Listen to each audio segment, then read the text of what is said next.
Hey, it's Captain Roger. Let's go for a walk. Sometimes when you walk with God, weird things happen. Perhaps it's an answered prayer. I had two friends, both diagnosed with stage 4 cancer within a few days of each other a few years back. Both asked for prayer as they'd been given short times to live and no hope for remission. And yet, both were cancer-free within a year, to the bafflement of their medical teams. Weird, right? Perhaps it's an odd circumstance. Maybe something that could be a coincidence, but it's something that shouldn't have been possible, and yet it happened. And happened in a way that seemed like God tipping his hand. Ask me sometime to tell you how I became part of a touring group of mimes who traveled the country performing Bible stories. It's something that sounds utterly ridiculous, and yet it's true. And it took not just one, but a whole series of strange coincidences to bring about. And perhaps the weirdnesses appeared in small ways.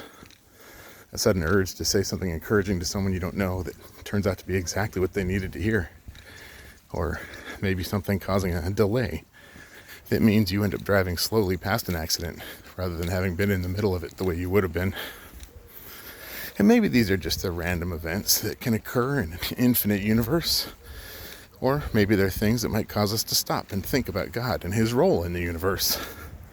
Things that might open up just enough of a gap in our skepticism to make us wonder about some of the crazier things that we hear about. What if they were true? Like the time when Joshua went to defend his allies in Gibeon, and he rushed his army over to break a siege, and we're told that God was with them, throwing the enemy into confusion. And as Joshua's men began to chase the invaders away, the Lord hurled giant hailstones down on them. It did more damage to them than the Israelites had ever been able to do. But the hail didn't harm Joshua or his army at all. That was weird.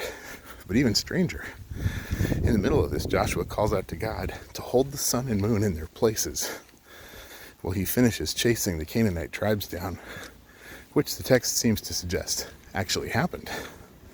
The cosmic lights froze in their places in the sky and did not set the way they usually did, which many people believe means God made them appear to hold fast in the sky, miraculously keeping the other circumstances of the universe operating normally, like gravity.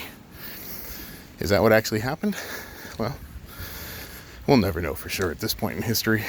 There are scholars who say we could read this in a different way, which is almost as amazing, that suggests that the hailstorm obscured the sky and rained stones down from that darkened sky all afternoon and evening and into the next day.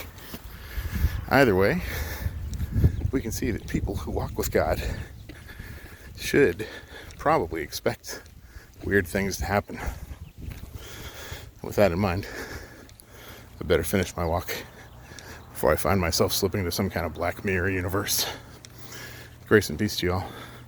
See you tomorrow.